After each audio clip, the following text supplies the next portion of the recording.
जय हिंद, नमस्कार साथियों। आज की इस नए क्लास में आपका स्वागत है। आज हम लोग पॉकेट जीके का क्वेश्चन आंसर देखने वाले हैं, जो आपके एग्ज़ाम के लिए बेहद ही इंपॉर्टेंट क्वेश्चन है। वही सब क्वेश्चन लाए हुए हैं, तो चैनल पर नए होंगे तो चैनल को सब्सक्राइब कर लीजिएगा। और इनमें से किसी भी क्वेश्चन का आंसर आपको पता होगा तो कमेंट में ज़रूर बताइएगा। सारा क्वेश्चन जो है वो पॉकेट जीके से लिया गया है, तो लास्ट तक जरूर रहिएगा। यहाँ पे एक लाइन है कि समय के पास इतना समय नहीं है कि वो आपको दोबारा समय दे, इसलिए समय का सदुपयोग करें। और चलते हैं क्वेश्चन की ओर। फर्स्ट नंबर क्वेश्चन क्या कहता है? फर्स्ट नंबर क्वेश्चन है कि ज़मीन से ज़मीन पर मार करने वाली बैलिस्टिक मिसाइल कौन सी है? तो ये जो है वो कौन सी मिसाइल है? तो पृथ्वी मिसाइल है। इसका ऑप्शन नंबर डी जो है वो करेक्ट हो जाएगा, याद रखिएगा। नेक्स्ट नंबर क्वेश्चन है कि कैथी पैसिफिक एयरवेज किस देश की विमान सेवा है? तो यह जो है वह किस देश की विमान सेवा है? तो यह जो है वो हांगकांग की है। तो इसका ऑप्शन नंबर एक करेक्ट जो है हांगकांग की है, तो याद रखिएगा।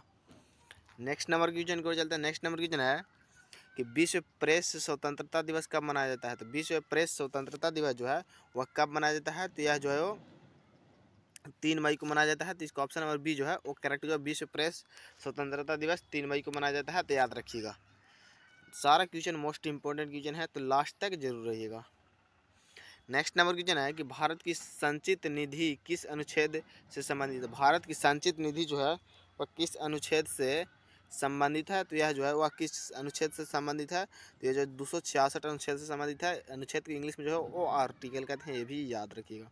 इसका ऑप्शन नंबर डी करेक्ट हो जाएगा, याद रखिएगा। भारत की संचित निधि जो है वो 266 अनुच्छेद से संबंधित है, तो याद रखिएगा। नेक्स्ट नंबर क्वेश्चन है कि पर्यावरण शिक्षा केंद्र कहाँ स्थित है? पर्यावरण शिक्षा केंद्र जो है वह कहाँ स्थित है? तो यह जो है वो अहमदाबाद में स्थित है, याद रखिएगा। अहमदाबाद में स्थित है। इसका ऑप्शन नंबर ए करेक्ट होगा, अहमदाबाद में। नेक्स्ट नंबर क्वेश्चन को चलते हैं। नेक्स्ट नंबर क्वेश्चन है कि नोकरेक जैव मंडल रिजर्व कहाँ अवस्थित है? तो नोकरेक जैव मंडल रिजर्व जो है वह कहाँ स्थित है? तो 6 का जो करेक्ट आंसर हो जाएगा वो हो जाएगा मेघालय। इसका ऑप्शन नंबर डी करेक्ट होगा। मेघालय जो है वो नोकरेक जैव मंडल का रिजर्व है, तो याद रखिएगा। नेक्स्ट नंबर क्वेश्चन है कि कोनेक जनजाति का संबंध किस राज्य से है? तो कोनेक जनजाति का संबंध जो है वह किस राज्य से है? तो यह जो है वो नागालैंड से है। तो इसका ऑप्शन नंबर डी जो है वो करेक्ट होगा, नागालैंड से संबंधित है, तो याद रखिएगा। इसका ऑप्शन नंबर डी करेक्ट हो जाएगा। नेक्स्ट नंबर क्वेश्चन को चलते हैं। नेक्स्ट नंबर क्वेश्चन है कि एनोर बंदरगाह किस राज्य में स्थित है? तो एनोर बंदरगाह जो है वह किस राज्य में स्थित है? तो यह जो है वो तमिलनाडु राज्य में स्थित है। तो इसका ऑप्शन नंबर ए जो है वो करेक्ट होगा, तमिलनाडु राज्य में स्थित है, याद रखिएगा। इसका ऑप्शन नंबर ए करेक्ट हो जाएगा। नेक्स्ट नंबर क्वेश्चन है कि निम्न में से कौन सा संशोधन जीएसटी से संबंधित है? तो जीएसटी से कौन सा जो संशोधन संबंधित है? तो इसका 9 का जो करेक्ट आंसर हो जाएगा वो हो जाएगा ऑप्शन नंबर बी 101। इसका ऑप्शन नंबर बी करेक्ट हो जाएगा, ये संबंधित है जीएसटी से, याद रखिएगा। नेक्स्ट नंबर क्वेश्चन है कि दिवेर का युद्ध कब हुआ था? दिवेर का युद्ध जो है वो कब हुआ था? तो ये जो है वो 1582 ईस्वी को हुआ था। तो इसका ऑप्शन नंबर सी करेक्ट हो जाएगा। दिवेर का युद्ध 1582 ईस्वी को हुआ था, तो याद रखिएगा। इसका ऑप्शन नंबर सी करेक्ट हो जाएगा। नेक्स्ट नंबर क्वेश्चन है कि who lives if India dies किसका प्रसिद्ध नारा है? तो यह जो है किसका प्रसिद्ध नारा है? तो ये जो है वो किसका है? तो ये जो है जवाहरलाल नेहरू का है। इसका ऑप्शन नंबर डी करेक्ट होगा, जवाहरलाल नेहरू के, तो याद रखिए। इसका ऑप्शन नंबर डी करेक्ट होगा, जवाहरलाल नेहरू का है, तो याद रखिएगा। नेक्स्ट नंबर क्वेश्चन है कि लाओस की राजधानी है। तो लाओस की राजधानी जो है वह कहाँ हो जाएगा? यह है वियंतियाने। इसका ऑप्शन नंबर एक करेक्ट होगा। लाओस की राजधानी जो है वो वियंतियाने है, तो याद रखिएगा। इसका ऑप्शन नंबर एक करेक्ट हो जाएगा। अगर वीडियो पसंद आए तो वीडियो को लाइक एंड दोस्तों में शेयर जरूर कीजिएगा, क्योंकि सारा क्वेश्चन जो है वो सारा सेशन से आने वाला है। तो डेली क्लास में जुड़ना ना भूलिएगा, क्योंकि सारा क्वेश्चन इंपॉर्टेंट क्वेश्चन है। इससे ही क्वेश्चन आपके एग्जाम में बहुत सारे देखने को मिलेंगे, तो इसलिए लास्ट तक जरूर रहिएगा। वीडियो को लाइक एंड शेयर जरूर कीजिएगा। नेक्स्ट नंबर पूछेंगे भीमा परियोजना किस नदी पर स्थित है? तो भीमा परियोजना जो है वह किस नदी पर स्थित है? तो ये जो है वो पावना नदी पर स्थित है। तो इसका ऑप्शन नंबर सी करेक्ट होगा, पावना नदी पर, याद रखिएगा। नेक्स्ट नंबर क्वेश्चन को चलते हैं। नेक्स्ट नंबर क्वेश्चन है संविधान संशोधन की प्रक्रिया किस देश से ली गई है? संविधान संशोधन की प्रक्रिया जो है किस देश से ली गई है? तो दक्षिण अफ्रीका से ली गई है। इसका ऑप्शन नंबर एक करेक्ट होगा, दक्षिण अफ्रीका से, तो याद रखिएगा। नेक्स्ट नंबर क्वेश्चन को चलते हैं। नेक्स्ट नंबर क्वेश्चन है कि गामा किरण की खोज किस वैज्ञानिक ने की थी। तो गामा किरण की खोज जो है वह किस वैज्ञानिक ने की थी, तो ये की थी वैकुलर ने। इसका ऑप्शन नंबर ए जो है वो करेक्ट हो जाएगा। गामा किरण की खोज जो है वह वैकुलर ने की थी, तो याद रखिएगा इसका ऑप्शन नंबर ए करेक्ट हो जाएगा। सारा क्वेश्चन मोस्ट इंपॉर्टेंट क्वेश्चन है, सारा क्वेश्चन को याद कर लीजिएगा। और इसका पीडीएफ चाहिए तो आप मेरे डिस्क्रिप्शन बॉक्स में जाकर टेलीग्राम ज्वाइन कर लीजिएगा। और पॉकेट जीके का जितना पेज है सारा पेज का जो है वो टेलीग्राम पर डाल दिया गया है, तो वहाँ जाकर देख के ज्वाइन कर लीजिएगा। नेक्स्ट नंबर क्वेश्चन है कि पतझड़ वन कहाँ पाए जाते हैं। तो पतझड़ वन जो है वह कहाँ पाए जाते हैं, तो यह जो है वो राजस्थान में पाए जाते हैं, तो इसका ऑप्शन नंबर डी करेक्ट हो जाएगा, राजस्थान में, तो याद रखिएगा।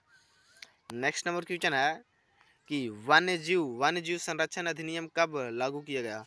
तो वन्यजीव संरक्षण अधिनियम जो है तो कब लागू किया गया था, तो यह जो है वो 1972 ईस्वी को लागू किया गया था, तो इसका ऑप्शन नंबर ए जो है वो करेक्ट हो जाएगा। 1972 ईस्वी को लागू किया गया था, तो इसका ऑप्शन नंबर ए करेक्ट हो जाएगा, याद रखिएगा।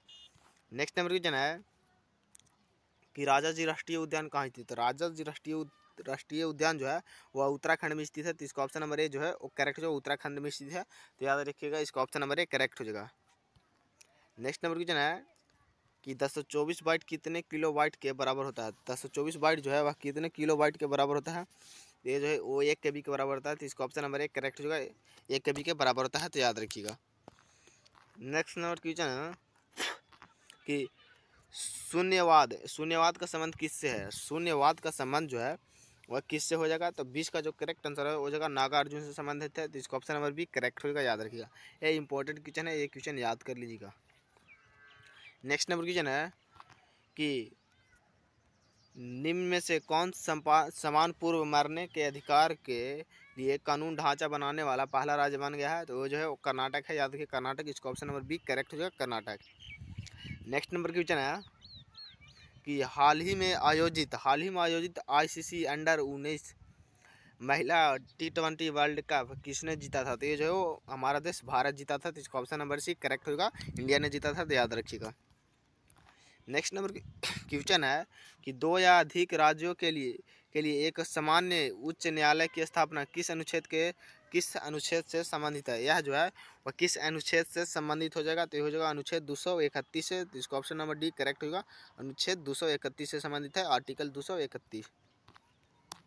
नेक्स्ट नंबर क्वेश्चन है कि प्राचीनतम विश्वविद्यालय कौन सा था। तो प्राचीनतम विश्वविद्यालय जो है वो है नालंदा विश्वविद्यालय, जो हाल ही में नरेंद्र मोदी जो है वो इसका उद्घाटन किए हैं, याद रखिएगा। नेक्स्ट नंबर क्वेश्चन है कि हिंदुस्तान रिपब्लिकन एसोसिएशन की स्थापना किस वर्ष की गई। यह जो है वह किस वर्ष की गई थी, तो यह जो है 1924 में की गई थी, इसका ऑप्शन नंबर बी जो है वो करेक्ट हो जाएगा, याद रखिएगा। नेक्स्ट नंबर क्वेश्चन है कि SBI का पहला विदेशी कार्यालय किस देश में खोला गया था। तो SBI का विदेशी कार्यालय जो है वह किस देश में खोला गया था, तो ये जो है वो इंग्लैंड में खोला गया था, तो इसका ऑप्शन नंबर बी जो है वो करेक्ट हो जाएगा, इंग्लैंड में, तो याद रखिएगा इसका ऑप्शन नंबर बी करेक्ट हो जाएगा। नेक्स्ट नंबर क्वेश्चन है कि SBI का सबसे बड़ा शेयर धारक कौन है। तो SBI का सबसे बड़ा शेयर धारक जो है वह कौन हो जाएगा, तो ये जो है वो भारतीय सरकार हो जाएगा, तो इसका ऑप्शन नंबर ए जो है वो करेक्ट हो जाएगा, भारतीय सरकार, तो याद रखिएगा। नेक्स्ट नंबर क्वेश्चन को चलते हैं। नेक्स्ट नंबर क्वेश्चन है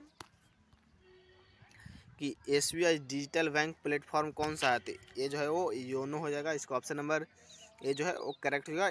SBI का डिजिटल बैंकिंग पेमेंट प्लेटफॉर्म जो है वो हो जाएगा योनो, याद रखिएगा। नेक्स्ट नंबर क्वेश्चन है कि SBI ने अपना पहला ब्रांड एम्बेसडर बनाया था, तो किसे बनाया था, तो ये जो है वो MS धोनी को बनाया था, तो इसका ऑप्शन नंबर सी करेक्ट हो जाएगा। पहला जो ब्रांड जो है वह MS धोनी को बनाया था, जो अभी में MS धोनी जो है वो CSK का कप्तान है, याद रखिएगा, CSK के कप्तान है। IPL आप लोग देखते होंगे तो ज़रूर।